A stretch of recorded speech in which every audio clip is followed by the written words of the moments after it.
Hello, troopers, and welcome to the 51st Com Chat. I am Chloe. This is Will. Hello. How are we doing, guys? Another fun week ahead of us. Mm-hmm. Oh, another Acolyte breakdown episode. Yes. This is the second to last one. They call it the penultimate episode. Next week will be the last episode of the Acolyte.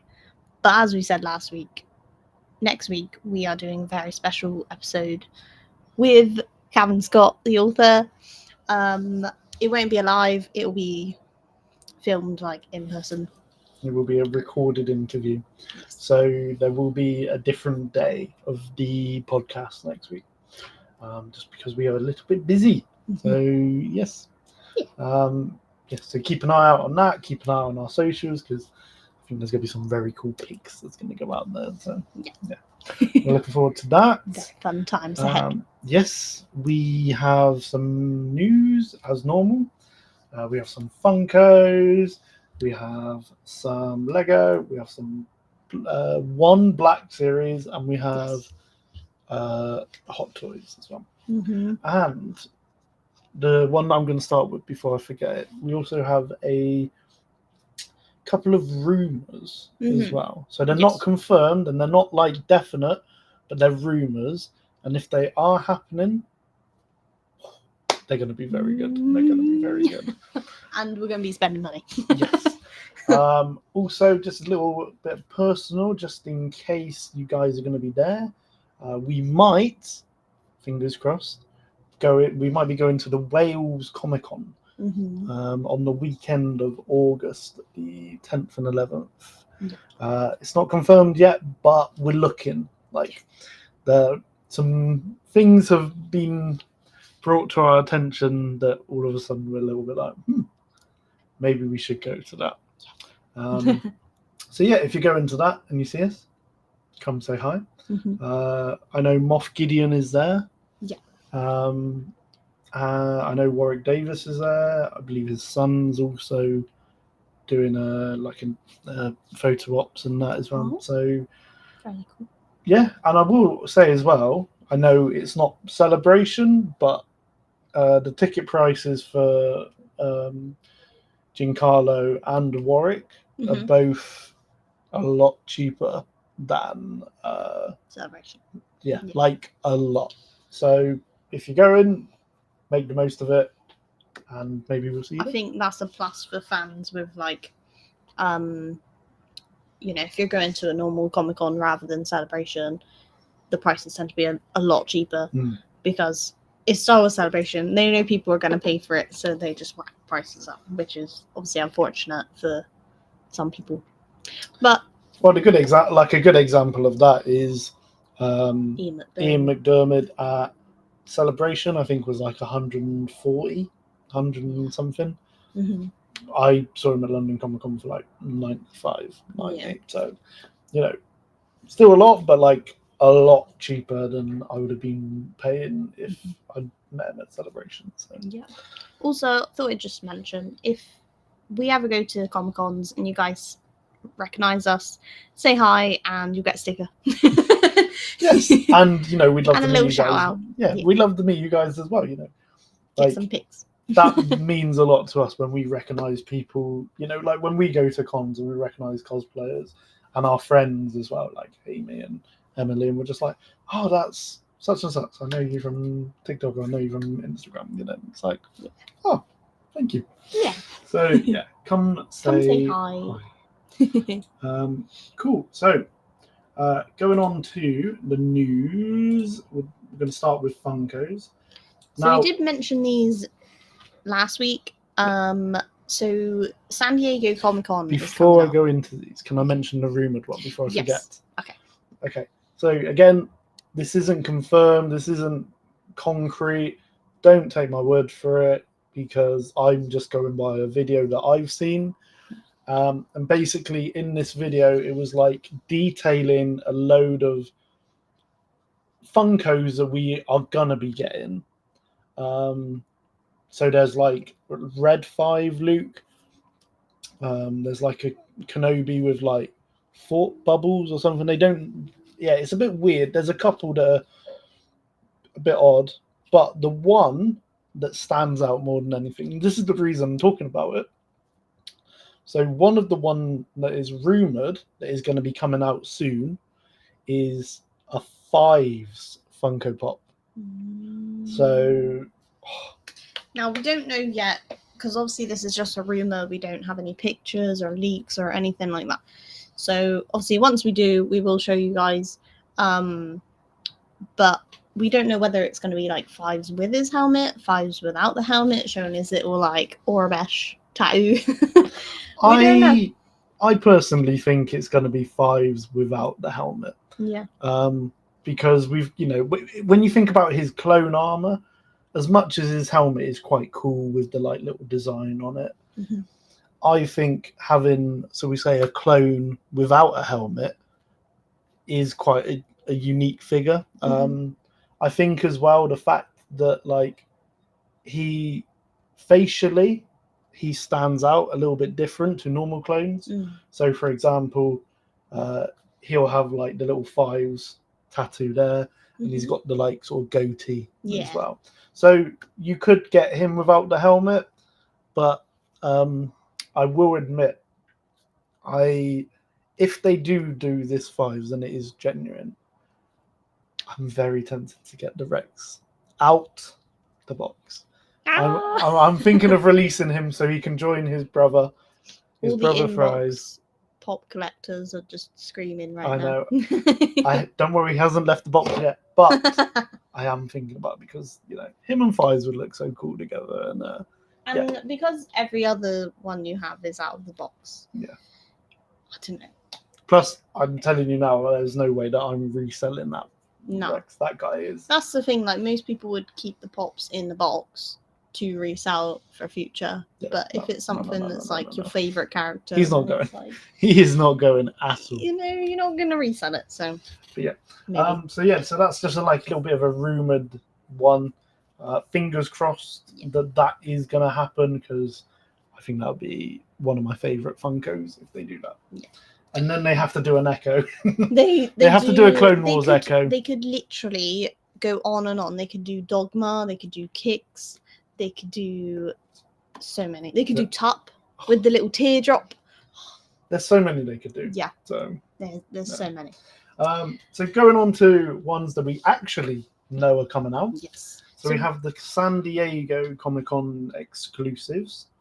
So we have the Grand Admiral Thrawn from Ahsoka, as mentioned, and he's sort of plotting with his hands. He's like doing like a Mr. Burns there, like good smooth. I don't really like the pose for that one.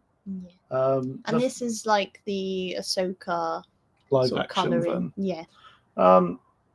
I mean, it's not that bad of a figure. I just don't really like the pose, and I prefer my Rebels one where he's got like his arms folded and like a little bit more like in command.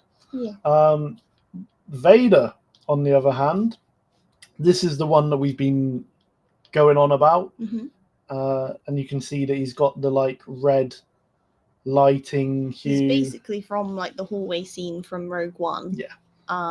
So it's Vader with like this red kind of hue over him.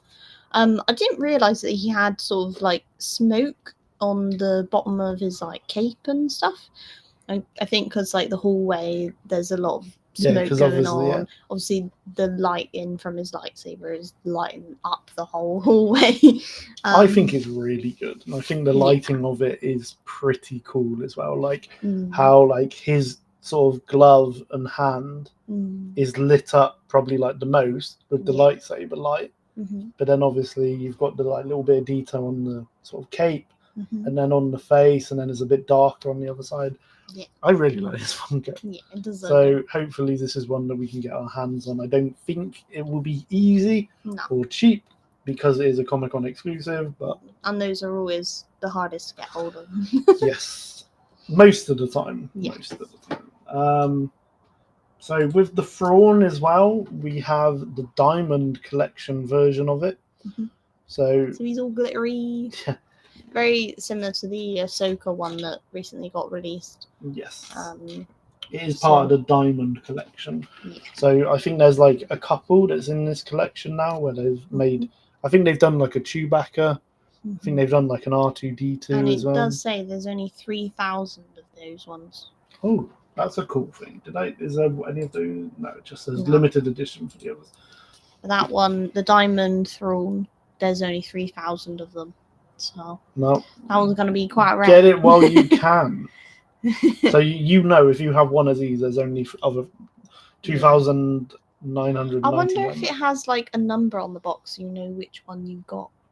That would be quite cool, and I think that would make it, shall we say, a little bit more valuable. Yeah, like say you got number 1. Everyone, that'd be worth a lot. But then I feel for someone who's got like 282. Yeah. Okay. But yeah, so that's quite cool. So we have these sort of dark side bronze Funkos. So here, I believe, again, as you can see from the box, these are meant to be like Target exclusives. So we first have the Kylo Ren. Looks very cool. Does look cool. Because it's almost like a statue, isn't it? Like a bronze. Now, the first thing I said to you when you showed me these, I said, this effect would look really good on Chimea's mask. It would. For a Funko. So, you know, Acolyte, I can see it. Funkos, what's it called? Not Phase 2. Phase. A roll. You know, like they've released like a wave. Wave 2, that's what I mean. Not Phase 2. I was getting very confused there. What was going on? Because they've released the first wave of the Acolyte Funkos, but they haven't let them out yet. No, they haven't. Hopefully soon, because I want a couple of them already. Yeah. Well, I want 2 of them. But they could do a second wave with Chimera with this on his helmet. They could do so many. But yeah, I quite like this. Again, I wouldn't get this as a collection for my Funkos. Like, if I was to get a Kylo Ren, I would want a Kylo Ren like normal. Like, yeah, I'm not a massive fan of like special ones, like bronze ones or stuff like that. But in the dark and, black light and stuff. But it does look quite cool. So they are really cool. We do have a Kylo. We have a Darth Maul. Bronze Darth Maul. This one is a Funko.com exclusive. It kind of looks like Savage with the bronze, but obviously the lightsaber and the outfit we know is Darth Maul. Yeah. Yeah. No. Good point. I didn't actually pick up on that. It's just because it's bronze. He looks kind of yellowy, whereas we've seen Darth Maul with the red. But yeah. Again, looks cool, but like I said, I think this color and material needs to be like Chimea's mask. But I don't want them to make one of him like all bronze collection. I want just the helmet, just the Cortosis helmet and the gauntlets. Yes, that's it. That's all you need to do, guys. I reckon they will. We have another Darth Maul. This one is glow in the dark, and I believe this one is from the Phantom Menace. I think. Yes. Although no, it's not. It's Rogue One. No, not Rogue One. Solo. Wow, what's going on here? I meant Solo, but in my head just said Rogue One. It's because he's got the necklace. There you go. But yeah, so here we have it, but he doesn't have his hood up in that. I don't think. When he lights the lightsaber. Oh, do you reckon this might be Rebels? Does he have the necklace in Rebels? Maybe. I don't know. I would say probably Rebels. I reckon. But anyway, so we have him here. He's a glow in the dark. Funko Speciality Series Limited Edition. So I don't know what that means, but I'm assuming not many of them, mate. Yeah. But when he does light up in the dark, he looks quite cool, and he looks like this. So yeah, quite cool. Some of these glow in the dark ones are okay. Some of them aren't. My boss one, it's just the visor. But to really get it to like glow in the dark, you really have to like put a light on it. Have a torch light on it for like a couple of minutes, and Mm. like even then it's still not like fantastic. But I know I have seen some where they do look like that bright. But yeah, it's quite cool. I think it looks quite funny because obviously it's blue, so it looks like he's got a Jedi lightsaber. True, Darth Maul the Jedi. Yeah. So going off from the Funkos, we go to our one and only Black Series reveal. So we've got some Halloween ones. Now this is really weird because you can quite clearly see that is Cad Bane, but they've put Duros Bounty Hunter, and he's got Babu Frick with him, and one of those like Magna Guard electro staffs. Yes. Which is a bit strange to me. And it's then, a bit of a weird collection. So he's dressed up as like Frankenstein. Frankenstein's monster, I mean. Well, yeah, because if you look at it, it's his normal outfit, but he's painted like his skin is green, and he has the like stitches at the top of his head. And he's not got his hat. No. Cad Bane without shocking. his hat. Wow. There's some weird little bat creature. I think this is one of those ones. Do you know in like original Star Wars where they were like all in the Millennium Falcon? Empire. Yeah, where they were on the Millennium Falcon and then Leia was there like and C-3PO was freaking out as well. I think it's one of those, but it's black and it's got like the bat wings, so it's basically a bat. And then you've got the Grand Inquisitor, which it just says Inquisitor on the box as well. I'm like, this is the Grand Inquisitor. Anyway, you got him, and he's dressed up as Dracula. Oh, I just realised something. What? I've just realised something. They have missed a trick here. What's that? Instead of the Inquisitor. Yeah. Imagine if they'd had as Count Dracula. Yeah. Dooku. Yeah. Or Tarkin. Oh. Because both Christopher Lee and Peter Cushing, I'm pretty sure both of them played Dracula. I know Christopher Lee did, but like, could you imagine if they'd done Count Dooku as Dracula? That would have been so cool. You guys have missed a trick there. It must have been some like licensing issue. Nah, because clearly, look, we get like Count Dooku figures and stuff. Yeah. They've missed the trick, guys. What are you doing? You could have had the best little crossover figure ever. You could have had Count Dooku as Count Dracula, and it's the same guy who played him.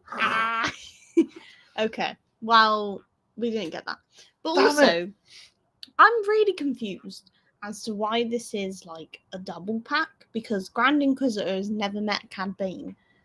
Like, I think it's meant to be because it's two Halloween icons. Yeah. Like Count Dracula but I feel and like Frankenstein. They probably would have sold better if they were like individual. Yeah, but ones. I think they're going to do more. So we're not just going to get Count Dracula, and I reckon we might get like a Wookiee as a werewolf. I think we've got that before though. Oh. I think they did like Chewbacca or something. Or was it something? I think it was Chewbacca. Well, I thought because you could have Wookiee as a like werewolf. Yeah. You got like a mummy. You know, there's lots that you could have like iconic characters. The clone trooper is like a little skeleton because it was like black armor and they had like the skeleton paint over the top. No, I think I remember that one. Bit weird because you couldn't really see. I don't know. I think these Halloween ones are a bit odd. Like, I love Halloween and I love Star Wars, but I feel like I wouldn't collect these. And I think they've missed the trick there. Yeah, and they should have fuming at myself Count now. Dooku. Maybe they'll do it next year. Or maybe they'll release more. Who knows? Who knows? Now, before getting to the Lego releases, we have some Lego leaks for the January 1st Lego drops. Yeah.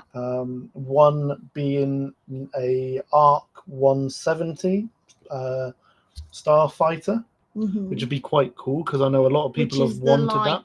The one from the Battlefront to like old games. At the start of Revenge of the Sith. Yeah. When Oddball's Oddball. Yeah. It looks kind of like a sort of clone version of an X-Wing. Yeah, it's like a Republic version. That I think is quite cool. I know a lot of people have wanted it as a like a buildable ship. Yeah. Apparently, we might also be getting like an updated clone pilot with it, and some other minifigs. So that'd be quite cool. That would be cool. Also, I really hope this is real. There was also apparently a Home 1 mid-scale ship, like the Invisible Hand and the Tantive 4. Mm-hmm. And Home 1 of those will look quite cool. Mm-hmm. But I really hope this is true. I really hope so. In the mid-scale ships, apparently, one of them is going to be an acclimator. Now, for all those who don't know, those are the massive like triangle ships that we see in Attack of the Clones, like landing on Geonosis and like leaving Coruscant at the end of the film. I love the Acclimator. I think it's a great ship. They look very similar, like markings and stuff to the Venator. Like they've got the little circle things and the red and grey. Well, it's the Republic colours, isn't it? Yeah, but it's like it's more triangle shaped than the Venator. Yeah, but it's a lot bigger and it's it carries a lot more. And I'm just saying, like, I think I'm so glad to see that they're actually making like a mid-scale version of it. So again, I hope it's true, and I will definitely be getting that one. So yeah. Quickly going on to the Lego reveals. I think we briefly mentioned this one last week. We did. It's the Sarlacc pit play set. So we got Boba, we've got Luke, got Lando in his like disguise. Han with his eyes shut. I think that's quite cool. Like he's still sort of blind and handcuffs. Chewie, and then 25th anniversary Neon. Again, interesting set. So you can this recreate one, the Boba Fett. Yeah. Boba Fett, where? And then Boba Fett falls into the Sarlacc. So this is the Battle of Peridia sort of play set, where lots of the bits, like you can press a thing and it like sends them flying and stuff like that. So it does look very nice. We got an angry looking Thrawn. We've got a Morgan Elsbeth with her green mother. What was it? Talza sword or something? I think this is the same same sort of thing as the dark saber now, but it's green. Yeah. We got Ahsoka the White. We've got Ezra, and we've got a Night Trooper, which looks quite cool with the bandages. And he's got the gold cracks on him. Yeah, you can't really see it here, but it definitely doesn't just look like a normal stormtrooper. I think they did miss something there with they could have put like the green lenses on the helmet. Yeah, for the eyes. But the one thing that I am a little bit disappointed with this set is all the pictures and leaks and rumors and everything was, instead of just a Night Trooper, we were getting Enoch. And I think that would have made a little bit more sense. And an Enoch minifig would have looked quite cool in my opinion. But it's not the end of the world, and I think he still looks quite good. Yeah, and I think you are quite interested in getting that one. Maybe. But I did say, like, this isn't a real set. I'm just saying, like, this would be cool if they made this, right? So obviously the Star Destroyer, everyone loves Star Destroyers, right? And the last one has been discontinued, the UCS one. So what they could do is make another Star Destroyer, which is Thrawn's Chimera, and they could have like all the markings and stuff on the bottom, and then it could come with a Thrawn and a Enoch. But also, I think this set, the Battle on Peridia, they could have done like a Balin minifig as well. Or well, he wasn't really there for that, was he? I mean, Sabine was there, so they could have had a Sabine. Yeah, but instead of like Thrawn or something, I don't know. Oh well, I think it's cool. Yeah, it is cool. More Lego. We have a buildable C-3PO. His eyes look a little bit freaky. Yeah, I was lie, gonna say he does look a bit creepy. I don't think I like this one. I mean, if you've got the Chewbacca one, obviously it probably looks quite nice with it. Yeah. And the R2 as well, because obviously the sizing might be a bit off, but still. But being that they've done a UCS R2D2, yeah, and a normal size R2D2 as well, they had to do like a UCS C3PO. I don't know if it's a UCS one though. I think it's just like the Chewbacca that's like the buildable one. Oh. So it's part of like our BD8. I thought the ones that come with the plaques were the UCS. Oh. I don't know. Oh no, because our BD1's not a UCS, is it? No, I guess not. Anyway. So we have another set from Rebuild the Galaxy. This is that series where all things have sort of been. It's a new little Lego Star Wars series coming out. But in this series, like things are changeable and everything's changed. So we've got this cool like X-wing versus TIE set. So if you want to just have these two, that's quite cool. It comes with like a rebel pilot, a droid, I think two main characters from the show, and a TIE pilot.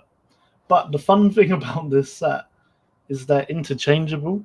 So what you're going to see in the show is you're going to see the TIE wing and the X fighter. That was good. It is a bit weird, but I think it's quite funny. I'm not gonna lie, the TIE fighter like center and the X-wing wings actually look really cool. It's almost like an upgraded like starfighter. It's a bit weird, but again, obviously it's a bit of fun, and obviously especially if you like the show that's coming out, I think it's September or something. Or August, but yeah. And obviously they've released I think is it August 1st they're releasing the Dark the Dark Falcon, Millennium Falcon. So we've seen like videos of that online. Yes, this set and the Dark Falcon is available on the website. Yes. On the Lego website for like pre-order. Yeah. I think the other two as well, the Peridia and the Boba Fett one, are definitely available for pre-order now. Yeah. But the Millennium Falcon one, it's really weird. Like obviously you got like Darth Jar Jar, you've got Luke with like the Jaipur snippet necklace that Padme has. I think it's called like, Beach Luke or something. Yeah. There's a white like Falcon, Darth Vader. Ray. The white light side Vader, like is crazy. Yeah. But I'm looking forward to watching that. Yeah, I think it'll be just a bit of fun. Bit of a laugh. So we've got some I think we might have mentioned them, but we finally got pictures of them now. So we got the Hot Toys 5s and Echo. So they do look so good. So decent. Like look at his helmet. But like the and pose, even his hands and like the detail on the gauntlet as well, like all the little scratches. Yeah, is so really cool. good. So we got the 5s one here first. Really good, I think, with the face. Looks like Tem. You know, obviously it's the Clone Wars hair, like from like we see. He's obviously got his little tattoo and he's got his like little goatee, like beard thing. Really good, really cool. I think it's going to be a very popular one. Yes, and I know obviously we're getting a Rex one, but like if you were to have a collection of these Hot Toys, you would want these two to go side by side with it. Yeah. So here we have the Echo, got the handprint, very cool. Again, the helmet looks spot on, like the markings, like it's not clean. This is used. Right. So I'm going to be honest. I love the fig again. I think it's a great Hot Toy. The one thing I'm going to say though, the face sculpt on this figure, right? is like the spitting image of Luke Evans, the Welsh actor. He played like Gaston in the like live action Beauty and the Beast. Yeah, he was in like the Hobbit films. You'd know him, famous actor, but I'm telling you, that face sculpt is Luke Evans. I'm sorry. It's almost like Luke Evans mixed with Tim. But for me, it's like the eyes and the eye, like this bit here. Yeah. It's like this is Luke Evans. It's like, but yeah, no, I mean, even there, like, yeah, a little bit. You can see it. Yeah. You know it's Luke Evans there, but he put the helmet look on like and he's fine. Yeah. Right, we've been chatting about the news long enough. Yes. It's Acolyte time. I've already seen some people being like, "This is a really good episode," and then I've seen some other people like, "Oh, not this again." Yeah, they're like, "Oh, Disney ruined Star Wars and all this." So, no.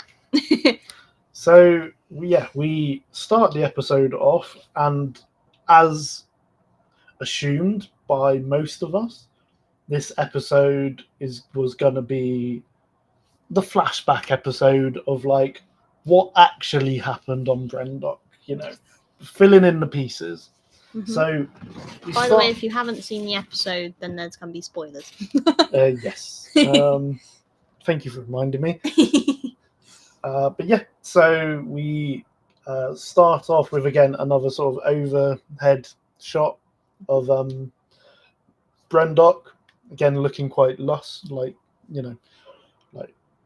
growing life, lots of life, stuff like this. And it comes up saying Brendok 16 years earlier. So again, you know straight away it's like, okay, flashback episode. Mm-hmm. And we see the 4 Jedi that are stationed on Brendok. So we see Sol, and we see that they're doing like taking samples and doing like tests on the life itself. Mm-hmm. So this like little box here that Sol has, we see him sort of take some weeds and put it in it. Mm-hmm. We do learn in like a little bit like why they're there and what they're doing, but we'll go into that in a minute.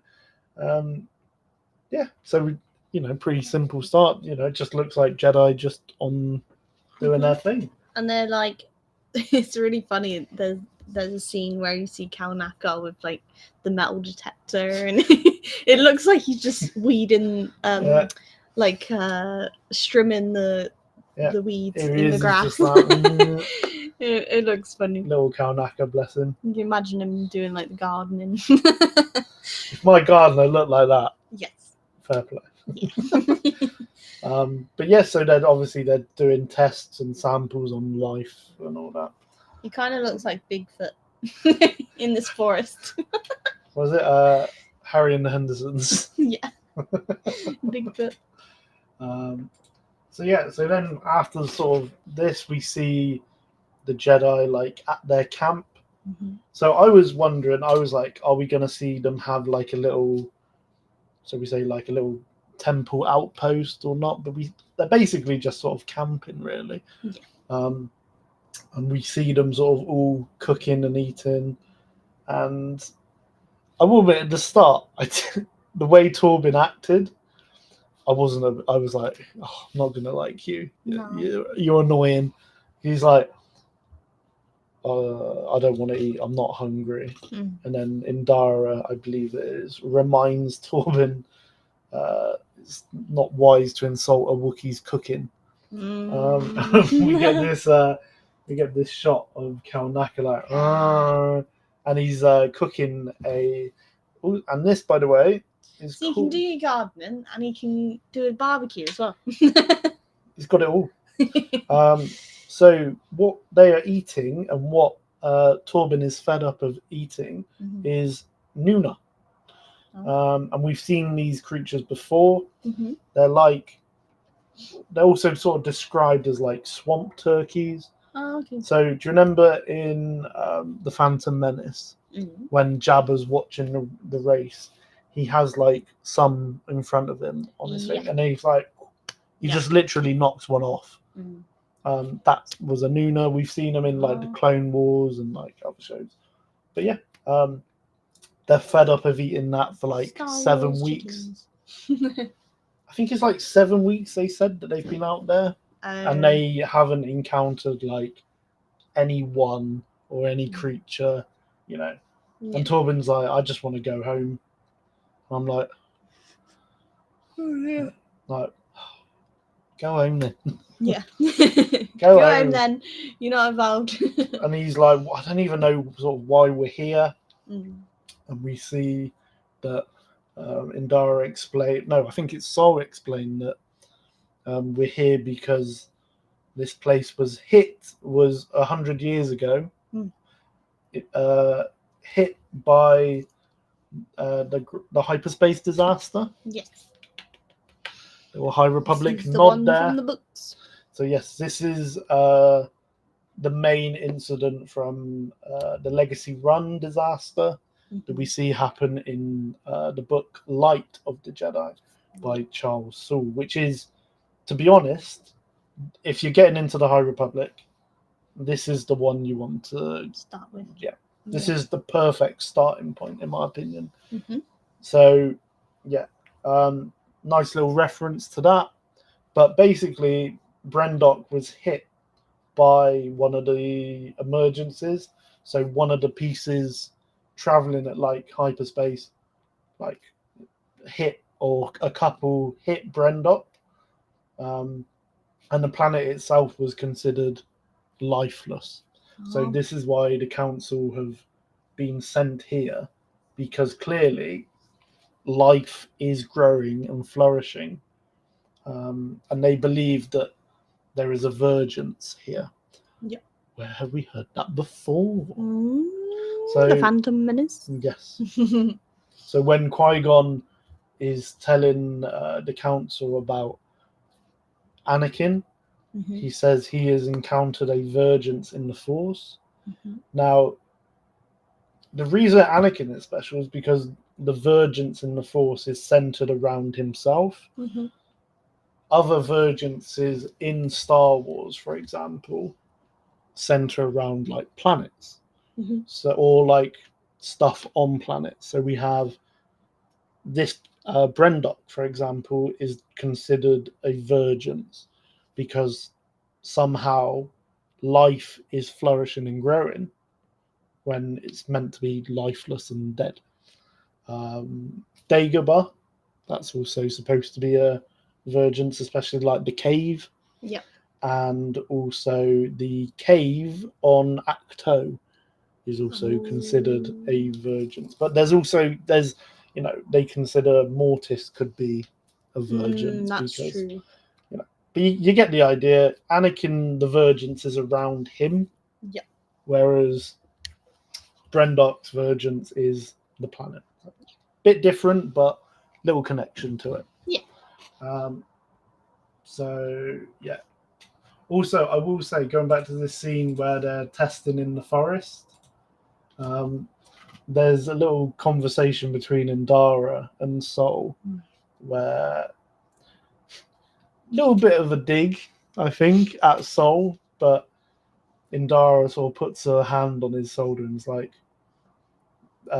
that's why, because I think he basically is, what's the word?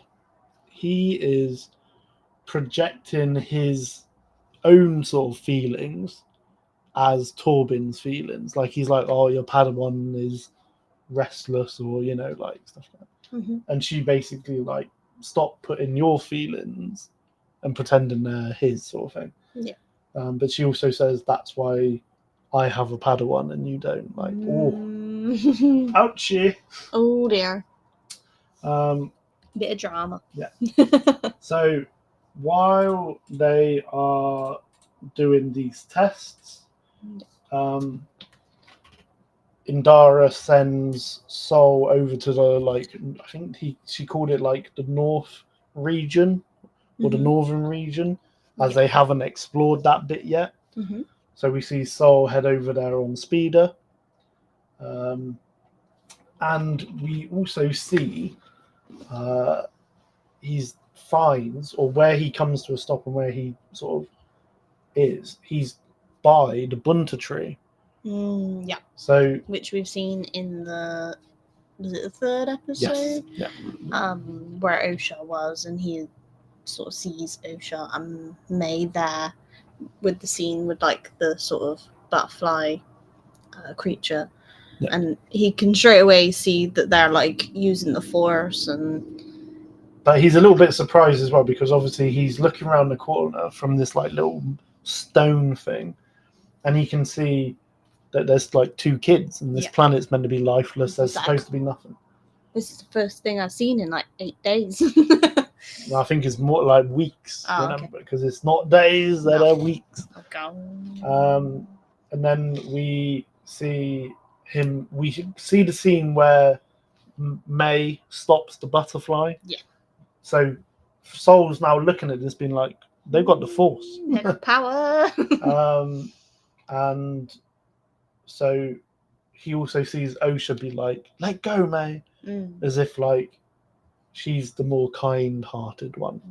So immediately we can sort of see he's got a bit of a like connection, shall we say, to Osha already. So he then obviously like follows discreetly, and he sees another coral. Yeah, coral. Yeah. Coral. And he sees her basically have a go at the kids and be like, "You're not allowed to be out." Yeah. Again, he sees it as like, oh, they're holding these kids against their own will. So he's like, I'm not too happy about that. Follows them to the entrance into their outpost or their coven. And she sort of like checks again to see if anyone's following. Yeah. And she what does she? Yeah, she puts a little thing in the code. They go through the doors, and then they got like a lift. But obviously, Soul can't get in there. He hasn't got the code, so he turns into Spider-Man. He decides to climb the fortress, or the camp or whatever. Yes. And again, I literally turned to you though, and I was like, Soul's turned into Spider-Man. Yeah. Climbing up this building. But really interestingly, for me, I do really feel for Soul by the end of the episode. Yeah, me too. Because everything he sees, again, is from a point of view. Yeah. So he's not seeing the full story. But from what he's seen, it's not good. No.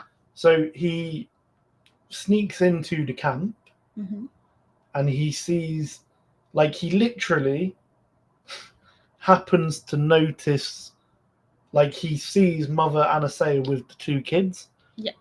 And the only thing he sees is Anastasia use the, like, force and knock them down on the floor. The bit where she's talking about, like, the thread, and she's there, like, pushing them away, and they almost hit the step. But he only sees Anastasia push him down, and he's like, oh dear. Yeah. And then he goes outside. I think it's this bit first, and then he goes inside or whatever. He notices this hole, and he sees the witches like basically like reaching out to it, and obviously this is the bit later where they perform the ceremony on the kids. But again, he's like, there's a massive hole here, what are they going to do? Very weird, So he goes. Should we mention that in the sequel trilogy, there's that hole on Actor, which Luke was saying, like, because Ray sort of drawn straight to it, and he's like, you went straight to the darkness, like, and he, so I don't know if this is a similar thing where the witches are like tapping into the dark side from this hole or whatever, because obviously, like, the force is like in all living things or in all nature, it's part of life and all of that. So you got the dark side and the light side of the Force, and I guess holes are dark side. I don't know. Well, it's a comparison. Yeah. Again, it doesn't mean it's the exact same thing, but No. Again, to Sol, it looks very suspicious. It does. It's like, why are you holding your hand out by a hole Yeah. in the ground? What's down there? So he hurries sort of back. Yes. Again, here we can sort of see Sol, and they're like worshipping or doing something with the ground. Now he hurries back, explains what he's found to Indara, and he's like, I think they're gonna sacrifice the kids. Yeah. I don't think. He's like, they're talking about this thing that's happening later, this ceremony. I think they're gonna do something to harm these kids, because that's basically what he's seen. Like them pushing the kids about, telling them, like, I don't know, being controlling over them, and Oh no, it's not. He doesn't think they're going to be sacrificed yet, because that's a little bit later when May's involved with the test. But he's obviously like, these kids are in danger. Yeah. We need. And he's heard that some kind of ceremony is happening, and he's like, I don't know. I've seen these people reaching out to this hole. I don't know what's happening. Yeah. So he's like, we need to save the kid. Like, we need to get them out there. Indara, in fairness to her, is very much, no, I don't agree with this at all. Like, we don't need to get involved, But he's like, look, we need to. Yeah. We need to do this. He knows these girls are special. He's seen them, like, have these kind of powers, and he's like, and he wants to help. Yeah, and then Dara's like, look, I'll go by myself. And then Sol's like, no, there's like 50 plus of them or whatever. We'll go as a team. And she doesn't want to seem as like threatening to them, like a whole group of Jedi going in, but Sol still insists, so she's like, fine. Okay. But I will also, when you think back to the third episode, when that mother comes running over saying the Jedi have sliced the platform, that means that they know that the Jedi are on this planet, which is quite interesting. Like, they're watching. But yeah, so they all sort of go to the platform, and they notice that obviously it's locked, and Kalnaka being the like mechanic, shall we say, the engineer Jedi, Indara asks him to slice it, which means obviously like basically hacking it. Yeah. Like we see in the like Jedi Fallen Order games and stuff. Yeah. So then, obviously we sort of get a little bit of the same scene of the Jedi walking into seeing all the mothers and like the witches with the arrows and crossbows at them, all stuff like that. And we can see as well, Torben looks a bit distracted, and he's sort of looking at Anasea, and then her voice is like sort of echoed like towards him, even though she's talking to like Indara and that. Yeah. It's a bit like one of those, I don't know if you guys have ever seen like Lord of the Rings, but like Lady Galadriel that does literally like something very similar, where it's like she's talking to someone, but you can hear her voice echoing. Yeah. And it's really clever as well, because it's like all of a sudden it goes like dark behind him. And like no one else is in the room other than him and Anasea. And all the lights, so all these like orange lights behind and all that, they've all like go off. So he's just there on his own, sort of a bit confused. It's almost like he's in a dream or something. Yeah. And this is basically what's going on in his head. And we can also see that it's like cold, because we see his breath, we see Anasea's breath. And Anasea basically reveal, is in his head now and reveals that she knows about him and his desires and stuff. And she's like, you're from the planet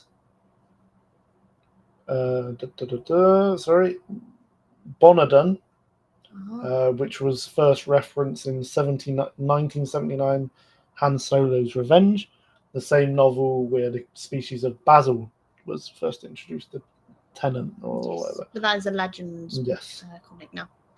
But yeah, so we can see that we get these weird little shots of like Anastasia looking at the camera and like sort of closer than farther away, it's all like she's messing with his head. Yeah. She's like, I know your desires, you just want to go home, like all you got to do is submit to me and you can go home. And like he doesn't want to do it, he's reluctant, but like you can see he's affected. And, like tears. He starts crying, and also like there's some really almost jump scary shots where like it's just Anastasia like really close up, and it's almost like she's getting into like the viewer's mind, like we're experiencing what Torben is. And I thought that was quite good cinematography. Yeah, and she, both actors did really well here. And the woman who plays Anastasia was like, even though she wasn't evil or scary, it was still like very controlling, and it was very clever. And the guy playing Torben was just like, he came across as a young naive Padawan, yeah. And then he sort of finally basically breaks, and it's like like she's like, I want to go to Coruscant, and then she's like, kneel for me.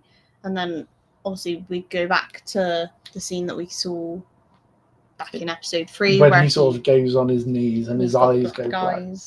Yeah. So we see that whole sort of little scene Dara again. turns around like, what has happened to him? And then obviously we then cut to the ship, and we see obviously Torben sort of sat on the floor, and we also see that like he's clearly a little bit shaken, but like he's okay. And then we get this like, I think he was like talking to Indara, and then Master Soul comes in, and then she sort of goes off to talk to Soul. Yeah, but so basically Indara sort of mentions that like she's spoken to the council, like I can't remember what she says exactly, but she's like does that make you sort of feel better, sort of thing, like like anyway. So we then see that this like little chat with Soul and Indara, I believe again her name. And Soul's got an attachment to Osha in particular. He's like, Osha is meant to be like my Padawan. Yeah. And she's like, don't let your emotional, attachments control you, like sort of thing. Like sort of calm down, basically. Yeah. Yeah, a little bit intense, wasn't it? That little scene where she's like, look, don't you're too emotionally like in this now, like why? Yeah, that's true.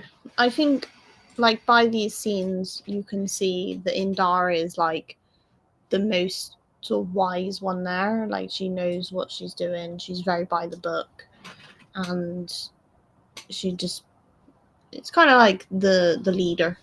Yeah. So then we see Torben sort of standing by the ship, but he's like zoned out a little bit. And then he sort of brought back here by like the arrival of the like scouts with May and Osha. And we see May's test this time, which was really interesting. So we see Torben obviously take a bit of blood from her to test the M count. Nothing new there. And then obviously we see May, because Indara does the test for May. Yeah. And she's like, so in this test, you're going to tell me, or you're going to tell us what you see on the screen. And then May's like, what have I got to do? Like, she's very stubborn. She doesn't want to do it, like. So she does the test and gets it all, like, wrong. Yeah. And immediately Sol knows something's not right. He's like, I think they've been told to fail the test on purpose. I think they've been told to lie. Mm-hmm. And he's like, with your permission, I'd like to do a different approach with the next kid. Mm-hmm. And she's like, yeah. But before that bit as well, I must mention that they have a little chat. Indara has a chat with May, but speaks to her as a kid, which I think helps May open up. Yeah. She's like, oh, you have a really nice marking on your head. It looks really nice. Yeah. How did you get it? And, And then she finds a bit more out about, like, the witches, and she's like, oh, if we did this, like, ceremony, then that means that we get to become, like, the new leaders of the coven or whatever. But she says about Mother Anastasia says we have to walk through fear. Yeah. And we have to, and everyone has to sacrifice. Yeah. And then, like, again, from the Jedi's point of view, it's like, okay, well, they're clearly trying to kill these kids. Yeah. So, yeah. So we get that. And then obviously we have the whole, we don't see it in this episode, but we have the bit where, Osha gets tried by Sol. Yeah. So again, yeah. And then obviously while they're outside, sort of at the camp, Indara comes over and tells them that the council have got back to her and said, we're not taking Osha. Like, we're not taking the kids. We're not disrupting their destiny or whatever with the coven. Like, we're not getting involved. And Sol's very much like, no, we need to save these kids. We need to get Osha. She's going to be my Padawan.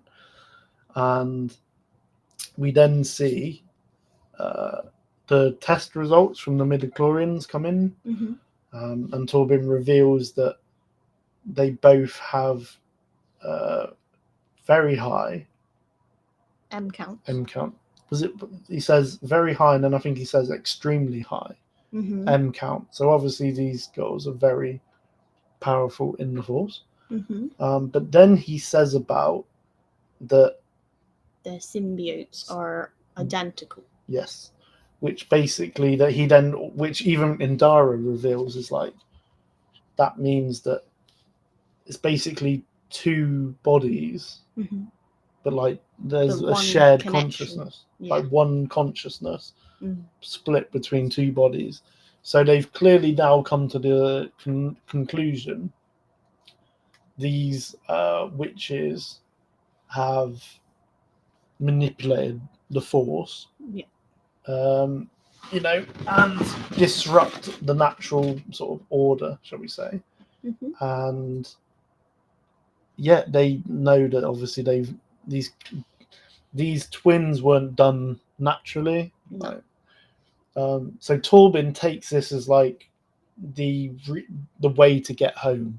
He's like, he goes over to the speeder, or one of the speeders, and is like, this is the proof that we need, that if we bring these kids back, we'll prove that, like, the Virgins is here or whatever, and we can go home. Like, he still wants to go home. Like, come on, Torbin, like, stop it, mate, come on. Anyway, so we then obviously Sol chases after him on the speeder, and Indara and Kelnaka go to the ship.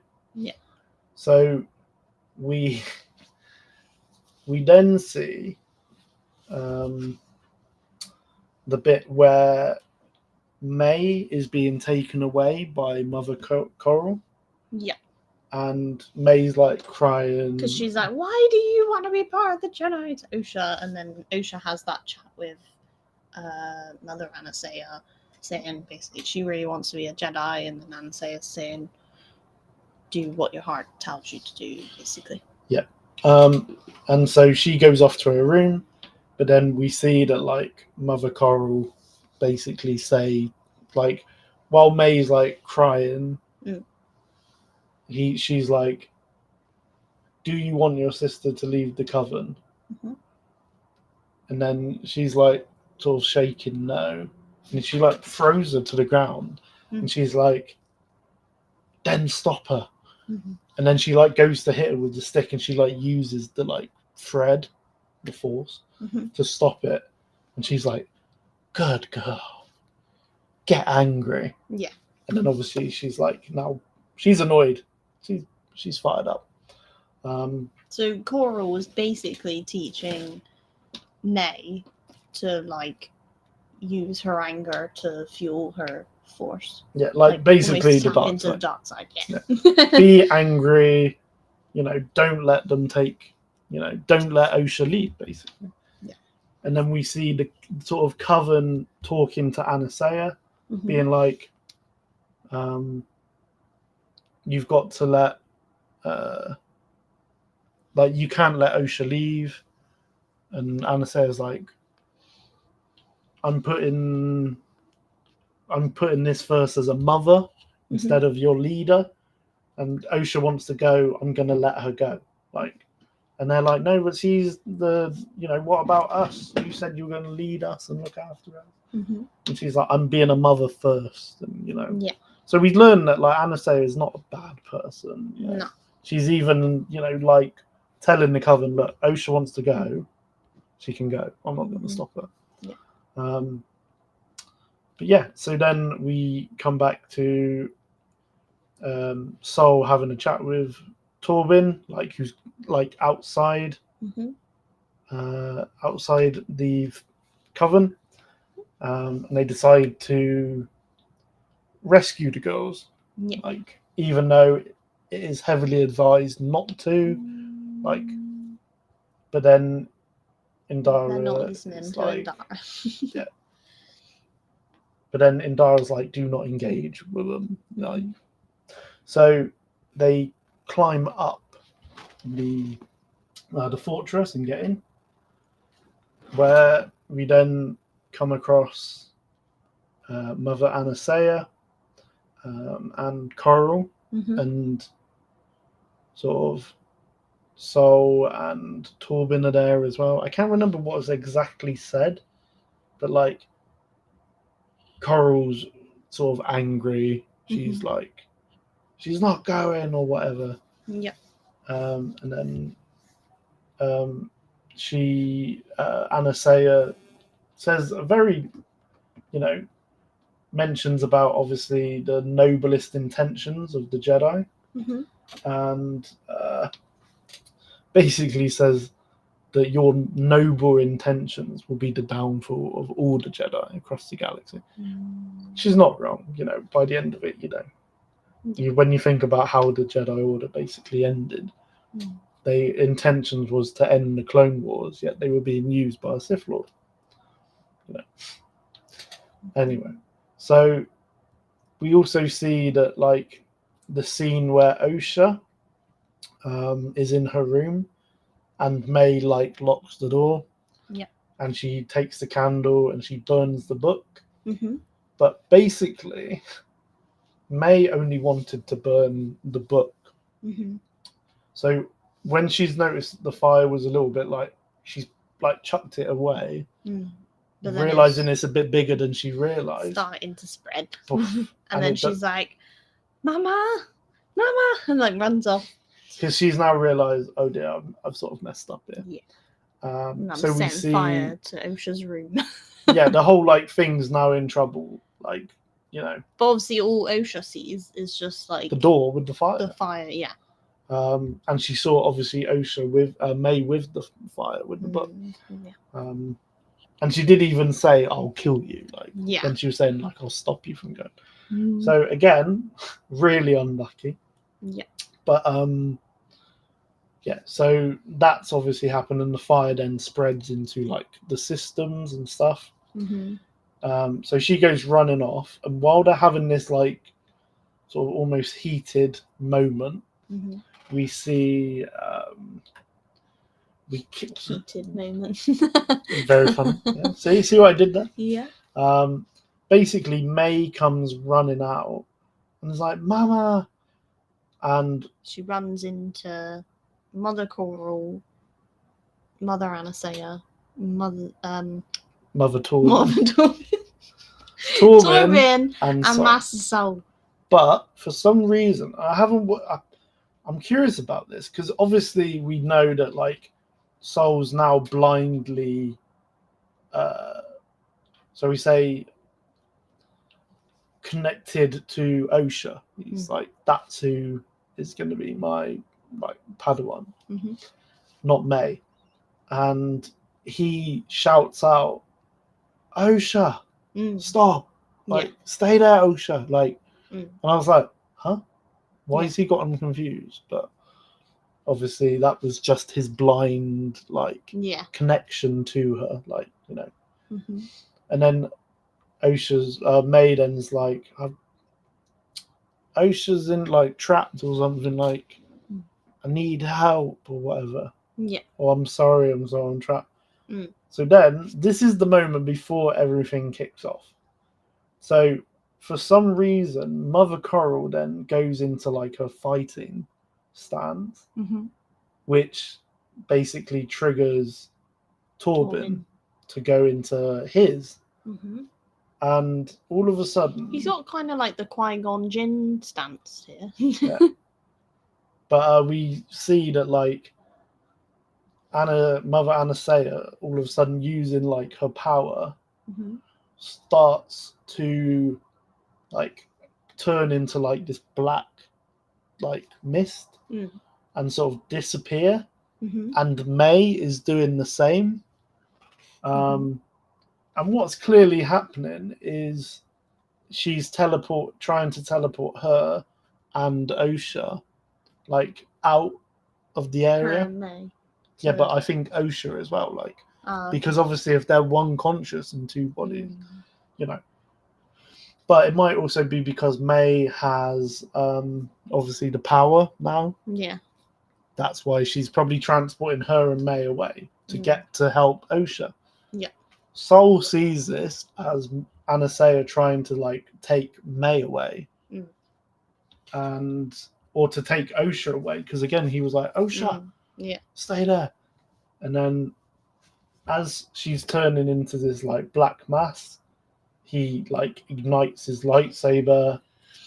Oh no! This is what he's been hiding this whole time. Yeah, and in his like reaction, he obviously stabs Anasea, who then obviously turns back into like, you know, her normal self because she hasn't fully like left. And she looks at Sol and she's like, I was gonna let Osha go. Like, I was letting her leave with you. And it's like, no. So just should have waited. Like, he jumped to conclusions. He didn't use. But again, I can see why he's jumped there. He's like, oh, she's leaving with Osha. Like, I gotta stop her. Yeah. But then, so now May's obviously seen Sol kill Anasea.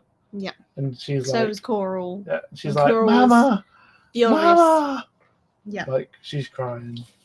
And then she tells... Oh, I think Sol also says, run! To like... I think it was Coral, actually. She's like, run, mate! Whatever. And then we get this really cool fight scene where Coral starts like attacking Sol, but like Sol just like does the Jedi dodge, doesn't get, you know, involved. He's just like just missing it, not getting involved. And she then does what obviously May says like in later years, where she's like, attack me, and Sol's just not doing it. Meanwhile, the sort of coven are now on this like platform above them and are sort of shooting arrows at Torben, who's now defending himself, and he's doing a pretty good job as well. Yeah, because he does the Obi Annie. He does. Like, zoom, which was very cool. I was like, I didn't notice it the first time. I did. But I noticed it on a second watch, and I was like, ooh, yeah, love it. Fair play. Yeah. It's like fair play to Torben. But yeah, he's doing a really good job, and like, you know, and then Indara sort of drops Kalnaka off, like he jumps out into the thing, but we don't see him obviously. Mm-hmm. And then Coral is then like, or Sol then ignites his lightsaber and like cuts her staff off, like cuts it down. And she's like, "You shouldn't have brought him here." And then she and the other witches disappear into this black mist again. Yeah, and Torben immediately like thinks it's him. He's like, "I've fortified my mind. You won't get inside my head again," sort of thing. And then we hear Coral via like through the mist sort of thing be like, "We're not talking, not talking about you." And we then see Kalnaka, and he's like he's now possessed. Like, no, not the Coral. No, not my Kalnaka.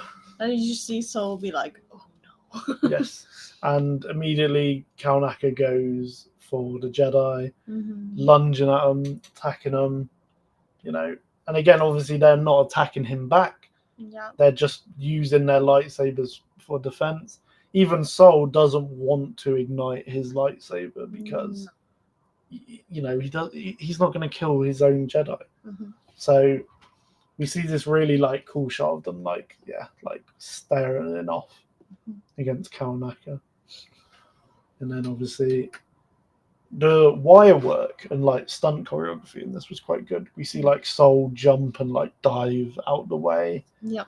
And he like uses his lightsaber to basically like try and hit Kalnaka with like the end of it. Yeah. So he's not actually like using his lightsaber on him. Almost like what Jackie did in a couple episodes ago. And then obviously we see this really cool bit where Kalnaka like force pushes both of them away. And then obviously he does this really brutal thing where he like force pulls Torben to him, and then like runs forward with him, basically like slams him into the wall. And we think like he's about to literally like kill him and cut him like in half, and his like lightsaber sort of stops, and he looks down, and he sees. Oh, by the way, this is if you're watching this is Torben's scarred face after getting attacked by a Wookiee. Yeah. And we get this really cool shot. I think this is one of my favorite shots in the episode. So obviously, while Kalnaka has Torben like squished up against the wall, he's got like his right hand on Kalnaka's, and then he's got his left hand like holding the lightsaber to be like. And obviously, Sol's like, "Kalnaka, stop!" And he's like trying to pull his hand away, and then it turns into another bit more of a fight. And then Indara has to get involved because we see some explosions now as well. It's all kicking off. So we see Indara sort of put him in a headlock, put him on the floor, and then she like forces her hand on him. On his head. Yeah. And she gets into his mind to like bring Kalnaka back and get rid of these witches. And in the meantime, we see the like coven of the witches are now sort of doing like a little chant, sort of moving about. Their eyes are all black. Obviously, all of them together are controlling Kalnaka. So this is this power of many that they keep talking about. Yeah, like you got to think like this is all of them together taking over the mind of Kalnaka. Okay, yeah. So Indara sort of senses it, Mm-hmm. and she finally sort of breaks the connection, mm-hmm. which Kalnaka like comes back round. Mm-hmm. So this is that shot here where he's like he doesn't really know what's happened. Mm-hmm. But then all the witches just like fall over. Now I don't know if they died because the connection was just like broke abruptly, or they just like all fainted and passed out, but then would die. Died in the whatever. But We don't know. I don't know if we're going to find that out. But very interesting. Yeah. So then Indara's like, I told you not to sort of engage, like, and he's like, the girls, and I need to go. So she's like, go. So he then runs, and I think this is one of the best shots in the episode. So he sees the two girls. He's like, May, Osha, and he finally sees them on this like bridge that's been like hit by an explosion bit, and they're both of the bridge bits are like falling, about to fall, and we see like Soul like using the force, struggling to keep both platforms, like really struggling, and the girls are just stood there like, oh man, like, what have you done? I'm just like, one of you just jump, do something, like move. Yeah. And they're all both sort of stood there. I'm like, come on, move. So Soul has he can only save one. Yeah. So who is he gonna save? Osha. So he makes the decision to like let go of May's platform, and she like falls, and he's like holding both hands onto May, like onto Osha, like. But then obviously that falls as well. But obviously because she's there and he's like there, he can save her. And he like grabs her and he's like, I got you. But I just think this shot's really interesting because here we have Soul like in the middle between Osha, May and Osha. Yeah. And his hand, like reaching up to save, is Osha. And there's just nothing there for May. Yeah. Like there's that connection. There isn't with May, and it's just like, but you also see it as like he's in the middle between these two being together, sort of thing. Yeah. Very symmetrical. So I love that shot. But we then sort of see them back on the ship, like just before sort of Osha wakes up. Yeah. And Indara's chatting to Soul, and is like, I told you both to like not intervene, not involved. Look at what has happened. Yeah.